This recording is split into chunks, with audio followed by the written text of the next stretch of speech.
Your Excellency, the President of the Republic of Uganda,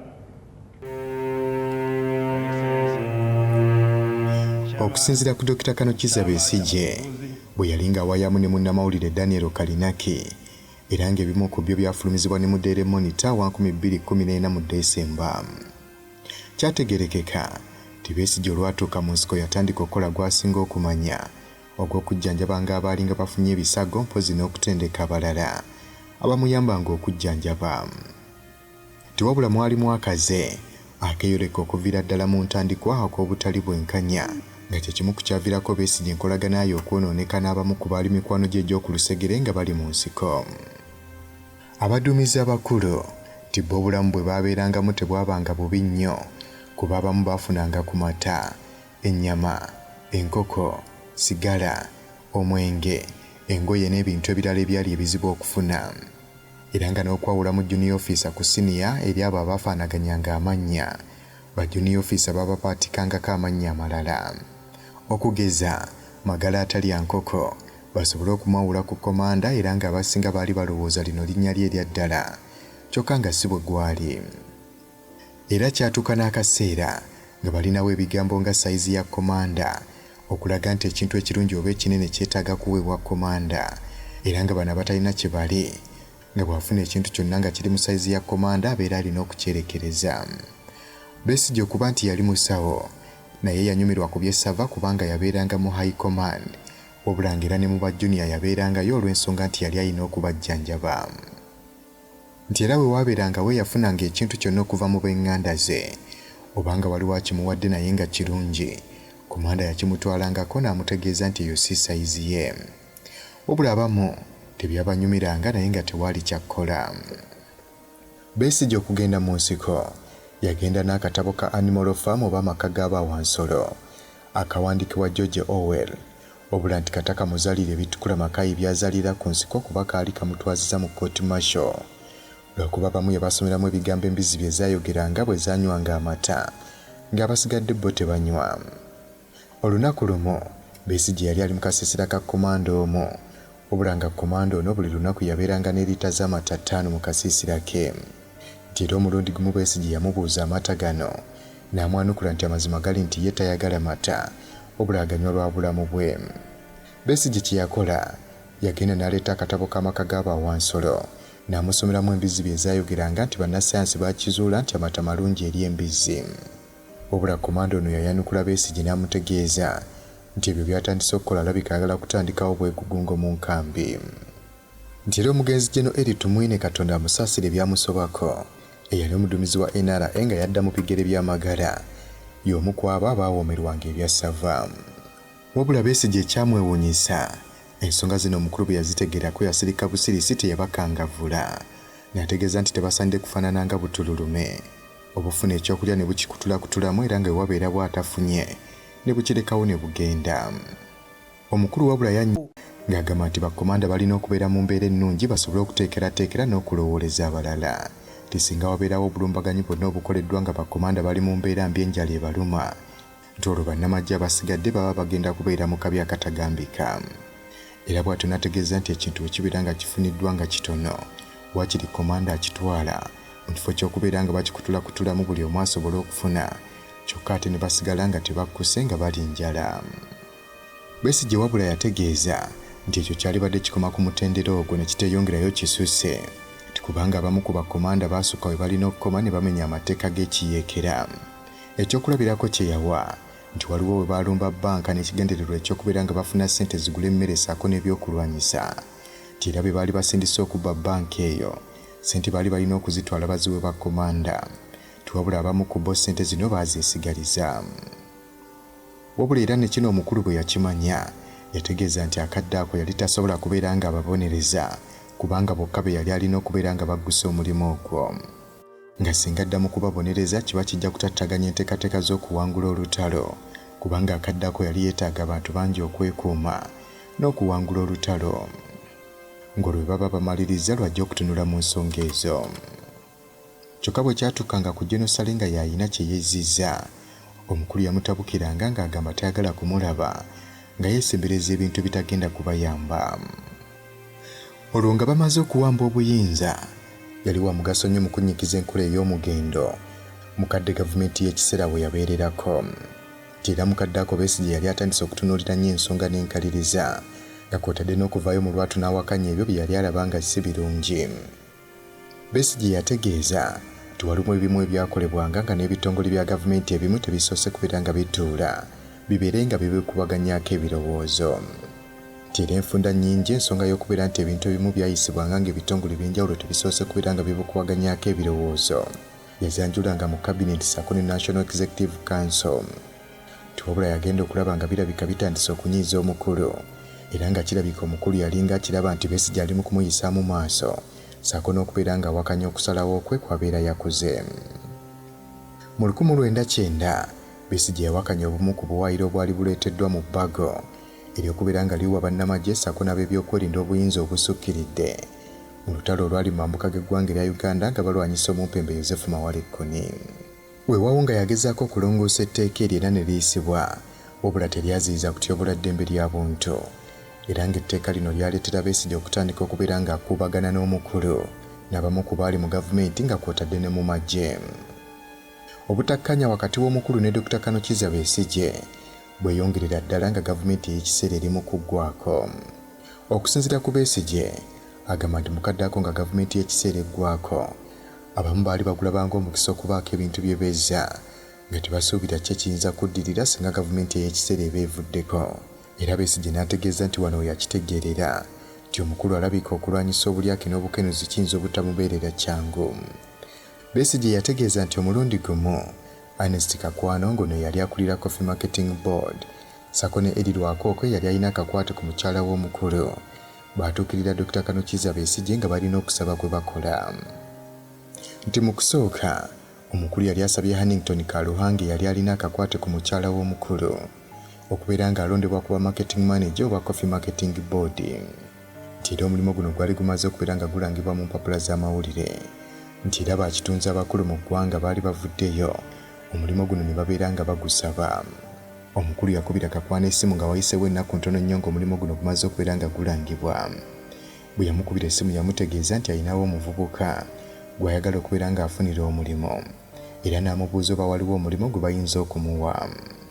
Abakulu abatuula ku boodi baatuula ne batunuulira empapula z'omuvubuka omukulu ze yali ayogerako nga ye Kaluhanga era ne bamufunira ekifo ekyali kijja mu mpapula ze yali aleese n'obumanyirivu bwe yali alina. Era kigambibwa nti musajja mukulu Kaluhanga tiyalabikako ku mulimu ogwo. Nga wayise ennaku oluvannyuma omukulu yaddamu n'akubira Kakwano ng'amwebuuza ku nsonga y'emu. Wabula Kakwano yamutegeeza nti omulimu baagufunye era omukulu ne bagumuwa wabula tannaba kubeera ng'alabikako. Kyokka omukulu n'amutegeeza nti omuvubuka teyalabikako ku mulimu kubanga waliwo omulimu omulala gwe yeetaaga nti era gwalangiddwa mu mawulire.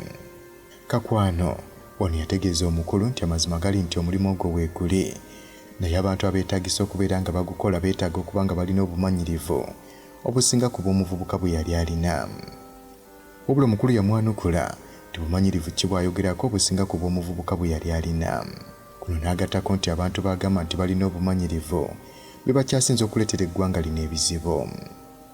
Wabula Kakwano yategeeza nti enteekateeka zaali zitambulidde ddala bulungi nga n'abamu ku bantu abasabye omulimu ogwo bamaze okubasunsula. Wabula omukulu yamutegeeza nti kibi ki ekiri mu ekyo n'omuvubuka naye bamusunsule. Olwo abakulu okuva mu Coffee Marketing Board baawalirizibwa okubeera nga musajja mukulu ono Kaluhanga ne bamuteeka mu bantu abo abaali basunsuddwa. Ng'oggyeko ekyokubeera nti omuvubuka yali talina bumanyirivu bumala wabula abaali bagaba omulimu baali batunuulidde n'ensonga y'ebyobufuzi. Nti maneja wa Marketing Board yali akolagana butereevu nnyo n'abali mulimu guno ogw'emmwanyi omwali Abaganda abaali beekozesa nga bo ssaako n'ebibiina by'obwegassi. Nti wabula Kaluhanga engeri gye yali talina bumanyirivu mu nsonga z'emmwanyi baali beebuuza obanga ddala mutuufu anaasobola okukolagana n'abantu bano naddala n'ebibiina eby'obwegassi. Kino kye kyabaleetera okubeera nga bagenda eri wa Dr. Kanokiza Besigye kubanga ye yabeeranga ku lusegere lw'omukulu era nga bano bwe baatuukayo baasaba Besigye okubeera ng'ayogerezeganyako n'omukulu asobole okubeera ng'akimanya nti omuvubuka omulimu gw'ayagala tajja kugusobola basobole omuwa guli gwe baali bamuwadde. Besigye bw'atyo yakola enteekateeka z'okusisinkana omukulu enkeera era nga bwe yagendayo yamutegeeza nti Kaluhanga talina bumanyirivu bumala kubeera nga addukanya omulimu gwe bamwagaliza. Besigye bwe yamala okutegeeza omukulu ebyo, omukulu kye yasooka okubuuza yali agala kumanya Besigye ensonga zino yaziyingiddemu atya nga takola mu Coffee Marketing Board, era Besigye yali alina okubeera nga annyonnyola engeri gye yategeddemu ensonga zino, kubanga omukulu yali tazimugambyeko era nga tamusuubira kubeera nti alina kyazimanyiiko. Besigye bwe yamala okunnyonnyola, omukulu meeting yagimiriza bunnambiro era n'alabula Besigye obuteyingizanga mu nsonga zitamukwatako. Era waayita akaseera katono nnyo omuvubuka omulimu ne bagumuwa. Okusinziira ku Besigye, agamba ekifo ky'obwa National Political Commissar ssaako n'okubeera Junior Minister mu ofiisi ya President kirabika kyali kitandise okumugejjako. Mu kadde kano, omukulu yali ali mu nteekateeka zongezaayo kisanja kya gavumenti y'ekiseera, kyokka Besigye kyamwewuunyisa nnyo okubeera ng'ebbanga ery'ennyongereza ate ddene lisinga n'emyaka giri. Ekizibu ekirala ky'agamba we kyali mu magye. General Salim Saleh yali azze embigire bya Tumwine ng'omuduumizi w'amagye mu 1947. Wabula okusinziira ku Besigye, agamba nti mu buduumizi bwa General Salim Saleh ebikolwa eby'obulyake n'obukenenuzi byeyongera, omwali okubeera nti bannamagye abamu baali babba amafuta ssaako n'ebirala. Era nga kino omukulu obaolyawo yakiraba n'abeera nga General Saleh ono amugoba kuba obuduumizi bw'amagye mu bbanga lya myaka 2 gyokka. Weewaawo ng'omukulu yategeeza ekyamugobesa General Saleh ku bukulembeze bw'amagye kwe kubeera nti yali anywa nnyo. Wabula okusinziira ku Dr. Kano Besigye, waliwo abaali beemulugunya ku bukulembeze buno olw'obulyake n'obukenenuzi obwali bufumbekeddemu. Mu Juni wali 1990, Kano Dr. Besigye yafuna ebbaluwa gye yali tasuubira okuva eri Prime Minister eyali emulagira okubeera nga mu bwangu obw'ekitalo agenda ebbombo okubeera nga atendekebwa. Besigye yakubira Prime Minister Kiseka n'amubuuza nti ani gw'aba alekera emirimu gya woofiisi ye, nti wabula Prime Minister yamuddamu n'amutegeeza nti tafaayo annyonnyolemu z'annyonnyolamu agende mu training. Besigye muli mu mutima yakiwulira nti okusalawo kuno okumusindika okugenda ku training kikoleddwa, wabula tekyakolebwa mutima mulungi kubeera yali akimanyi bulungi nnyo nti Prime Minister talina buyinza kubeera nga busindika Besigye kugenda mu training. Era kino kyali kitegeeza nti ebiragiro birabika birina we biva. Besigye bw'atyo yakwata ensawo ye n'abeera ng'ayolekera ebbombo ku lunaku olwo lwennyini. Okutendekebwa kwatwala emyezi 6 era nga Besigye yasinga bonna abaali mu kutendekebwa. Era Pulezidenti yagenda ebbombo okubeera ng'ayisa abaali bamaze okutendekebwa. Tiwabula omu ku baali batendeke yali omu Tanzania yategeeza Pulezidenti Museveni ku mukolo gw'okutikkira bano ssaako n'okubasiima nti Besigye asobolera ddala okubeera omuduumizi omulungi, era n'asaba Pulezidenti Museveni abeere ng'amukuumirako eriiso oboolyawo ayinza okumuyamba mu ngeri emu oba endala. Omulundi gumu nate era Besigye yali yeebase katanda ke mu tenti mwe yali asula mu nkambi y'eggye ly'ebidduka, era ng'ono gye yali akozesa nga headquarters ze.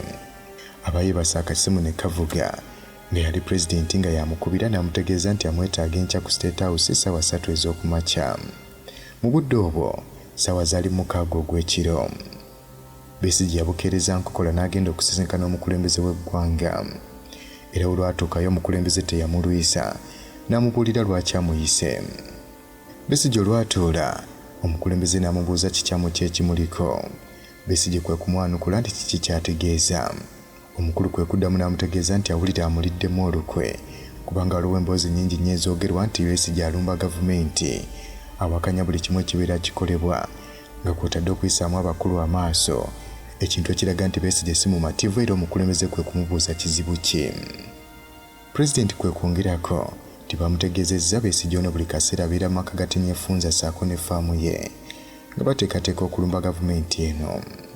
Besigye agamba nti yayanukula omukulu n'amutegeeza nti amazima gali nti ebyogerwa si bituufu, naye okumanya bitandise okulanda bwe bityo birabika byaleetaaga okunoonyerezaako.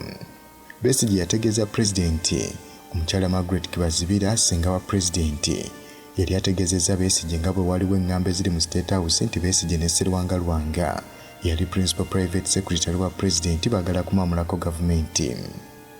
Besigye era n'ategeeza nti omuntu owookubiri yali Betty Bikangage yali awandiikira Pulezidenti speeches, nti yali ategeezezza Besigye nga bwe waliwo envuuvuuma ezitambula nti Besigye ne Tinyefunza baagala kumwamulako Pulezidenti Museveni.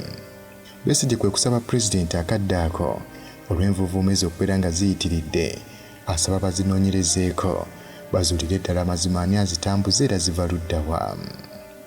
Besigye yalayira n'ategeeza nti amazima gali nti yali amaze akaseera akawanvu nga talaba kutinya effunza, nti era ne mu nju ye tagendangayo bukyanga abaawo. Besigye yasaba omukulembeze w'eggwanga bw'abanga ayagala okukakasa akubira ettinya effunza akadde ako abimubuuze. Besigye oluvannyuma lw'okunnyonnyola, Pulezidenti Museveni yakkakkana era n'amutegeeza nti bagenda kukola okunoonyereza okwo bamanye ani abungeesa ebigambo ebikyamu. Wabula Pulezidenti yasuubiza Besigye nga bw'agenda okukola okwekenneenya n'okunoonyereza akakasa ani atambuza amawulire ag'obulimba era bw'anaaba akizudde wakuddira Besigye abimutegeeze. Nga wayiseewo wiikisi nga ziizo, Besigye ono oluvannyuma yayitibwa omukulembeze w'eggwanga musisinkano ekisozi. Bw'atyo yagenda n'amusisinkana Pulezidenti Museveni era nga Pulezidenti ye yali yeevuga, bw'atyo n'avugamu Besigye ng'amulambuza ento okumala essaawa ezaawera. Oluvannyuma baavuga ne bakomawo era bwe baamala okukkakkana wansi, Pulezidenti n'abuuza Besigye oba alina entambula emuzzaayo. Besigye n'ategeeza nti ye era Pulezidenti kye yakola kwe kumwagaliza olugendo olulungi. Kyokka Pulezidenti abanga agenda n'ategeeza Besigye nti yakola okwekenneenya obulungi n'akizuula nti amawulire gaali makyamu era n'asaba Besigye ensonga ezo okubeera ng'azimma amazzi.